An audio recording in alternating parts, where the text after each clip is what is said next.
Olá pessoal, meu nome é Tassiana, sou aluna do 10º período no turno 2 do curso de Direito.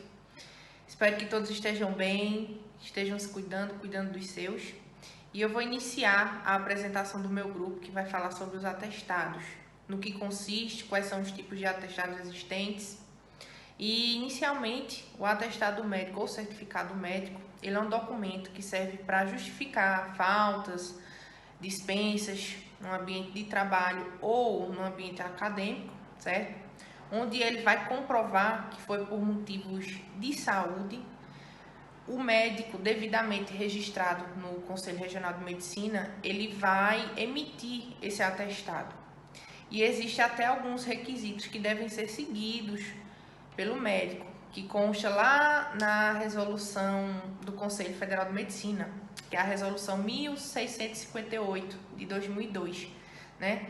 Precisamente no seu artigo 3º, que dispõe sobre prazo de validade do atestado, o médico ele tem que estipular o prazo de validade daquele atestado e, em alguns casos, com a autorização expressa do paciente, ele pode também informar qual foi o diagnóstico do paciente.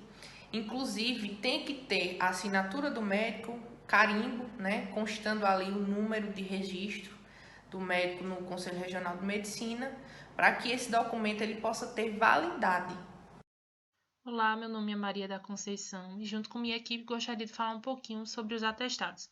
Fiquei responsável por falar da classificação deles quanto à finalidade, quanto à procedência ou finalidade. Bem, nós temos vários tipos de atestado e cada tipo de atestado ele deve ser feito de uma forma específica para atender à finalidade pela qual ele é destinado.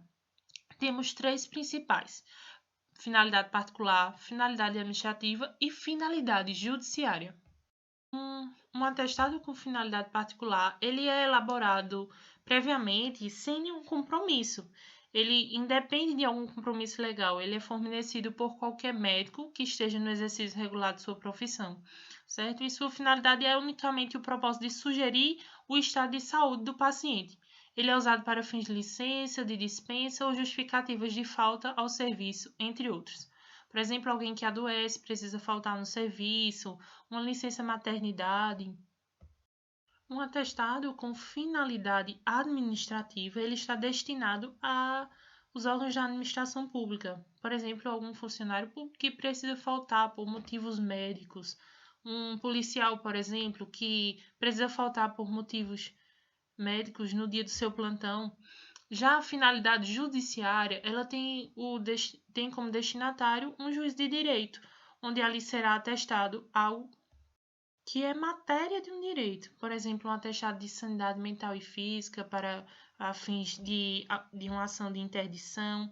Um atestado de óbito, por exemplo, a repercussão jurídica desse atestado de óbito, que vem a extinção da personalidade e também as finalidades sucessórias que decorrem desse atestado de óbito, né? Que confirma a morte. O cônjuge sobrevivente, por exemplo, ele pode se casar novamente, né? Já para fins previdenciários, a gente vai ter a pensão por morte, seja paga, seja que é paga pela Previdência. Temos também as questões que envolvem o voto, né? Onde, com o óbito, temos o cancelamento do título de eleitor daquela pessoa. Boa noite, eu me chamo Pedro Rogério. Ainda referente a atestado, eu vou especificar o atestado de óbito, que é um documento emitido pelo médico e tem a função legal precípua de marcar o fim da pessoa natural, definindo a causa da morte, de modo a satisfazer o interesse social e médico-sanitário, sendo indispensável, inclusive, para o assentamento do óbito junto ao cartório de registro civil e pessoas naturais, consequentemente, com o sepultamento ou cremação do falecido. Vale salientar também que o que ocorre nos desastres em massa, quando o cadáver ou parte deles são identificados com sua efetiva identidade e a devida causa da morte, não há óbice para a confecção desse atestado. Agora, quando se trata de um cadáver não identificado, não é devido nem possível o fornecimento de atestados, pois não se pode afirmar a morte de alguém sem que exista cadáver ou partes dele identificados. Por este motivo, não se pode exigir dos médicos que peçam atestados forjados, pois a competência deles limita-se à morte real, fundada exclusivamente na certeza física. Nesse sentido, a gente observa que, na situação de calamidade pública referente à Covid-19, milhões de certidões de óbitos foram lavradas com a causa-morte da respectiva doença, ou seja, tais certidões foram lavradas de acordo com seus respectivos atestados médicos. E, caso algum atestado tenha sido escrito que o paciente foi portador do vírus e na realidade não era, falecendo por outra doença, por exemplo, o entendimento do grupo é que ocorre aí um crime de falsidade de atestado médico, que será mais abordado adiante. Todavia, caso a pessoa que lavrou a certidão de óbito tenha ciência que tal situação é ilícita e mesmo assim lavre a certidão com a causa da morte de Covid-19, esta é quem deve responder pelo crime de falsidade ideológica em documento público. Porém, vale salientar aqui também que ainda não há entendimento uníssono acerca desses crimes, a não ser analisando o caso concreto. Boa noite, pessoal. Tudo bem com vocês?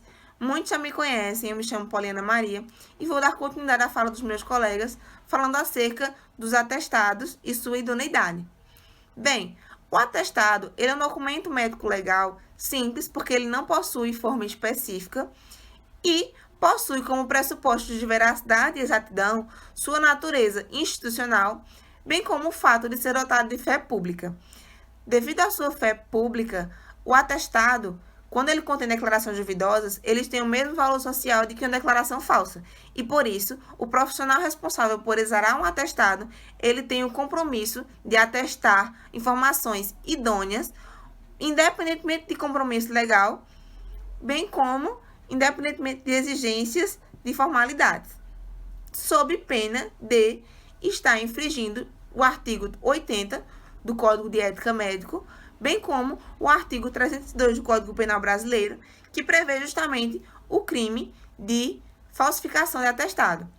E aí, o legislador, quando ele prevê esse crime no Código Penal, ele tem justamente a intenção de proteger o bem jurídico, que é a fé pública, com essa finalidade de proteger a verdade.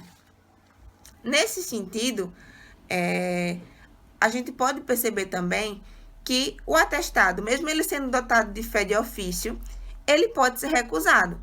Embora não se deva, a princípio, ser recusado um atestado, porque se pressupõe a lisura e a credibilidade do profissional que atesta, ele pode ser recusado, porque um atestado ele não é inquestionável nem terminativo. É tanto que a gente pode observar que, devido aos casos de falsificação, permite-se essa recusa. E aí, considerando a doutrina de Genival Veloso da França, ele aborda um autor chamado Hermes Rodrigues de Alcântara, que esse autor, em seu livro Deontologia e Diciologia, Normas Éticas e Legais para o Exercício da Medicina, ele estabelece justamente a classificação quanto ao conteúdo e a veracidade dos atestados em 4 tipos. Ele pode ser idôneo, pode ser gracioso, pode ser imprudente ou pode ser falso. E aí o idôneo seria justamente o atestado que está dotado de veracidade, que está tudo nos conformes. O gracioso ou complacente, ou ainda conhecido como de favor, seria aquele em que profissionais menos responsáveis, desprovidos de certos compromissos e buscando obter vantagens, independentemente do que prevê o Código de Ética, eles geralmente concedem esses atestados aos seus pacientes, digamos assim. Seria o exemplo de uma clínica privada que concede um atestado para agradar um cliente, justamente com o objetivo de, na amizade, aumentar o seu rol de pacientes, digamos assim. Temos também o atestado imprudente, que é justamente aquele dado de maneira inconsequente e insensata, onde a pessoa que atesta considera unicamente o depoimento de quem está declarando, de quem está solicitando esse atestado.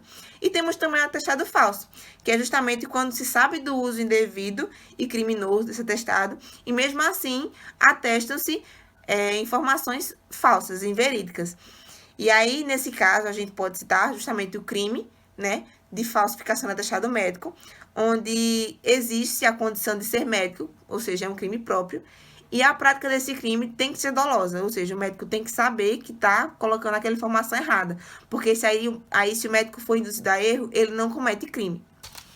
Nesse sentido também, a gente ainda tem o atestado piedoso, que seria justamente aquele que é solicitado como forma de suavizar a condição do paciente. Geralmente, quando o paciente tem condições graves ou doenças incuráveis, as pessoas solicitam que o médico dê um atestado nesse sentido, que seria o atestado piedoso. Mas isso não quer dizer que essa conduta não é reprovável e também o médico não vai incorrer na prática de crime de falsidade de atestado médico. Nesse sentido, existe até uma divergência doutrinária quanto aos crimes de falsidade ideológica em documento público ou crime de falsidade de atestado médico, que é menos grave do que o de atestado público, o de documento público, no caso. E aí, General Veloso da França cita até um exemplo, que é o caso de atestado de óbito, onde o médico declara falsamente a morte e aí altera a verdade no crime de registro público. E aí, nesse caso, para ele comete o crime de falsidade ideológica em documento público. Então, é isso, pessoal. Obrigada por nos assistirem até aqui. E informamos a vocês que estaremos aí em sala para tirar todas as dúvidas de vocês. E é isso. Obrigada.